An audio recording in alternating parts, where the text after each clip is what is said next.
Avviata a Palazzo Ferrofini la discussione sul bilancio 2013 della Regione Veneto, un bilancio che perde 1 miliardo e 300 mila euro fra riduzione delle spese soggette al patto di stabilità e contenimento della spesa sanitaria.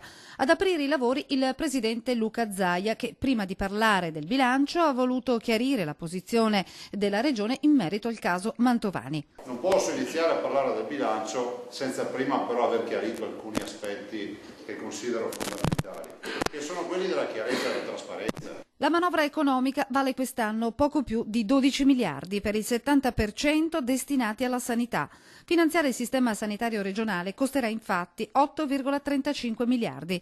Il fondo sanitario viene tagliato per la prima volta quest'anno per 90 milioni e spariscono i finanziamenti statali per il trasporto pubblico locale. Il Partito Democratico, dal canto suo, ha presentato una serie di proposte per un valore di 48 milioni di euro.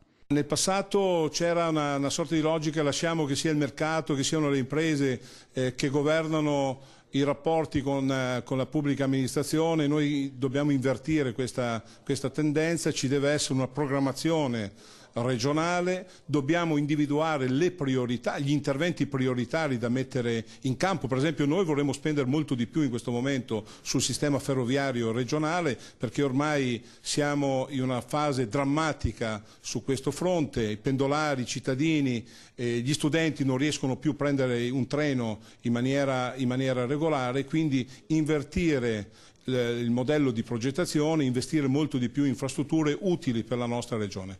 Se la maggioranza risponderà sui punti che abbiamo indicati come prioritari, ha concluso Tiozzo, credo che potremo arrivare ad una rapida approvazione del bilancio.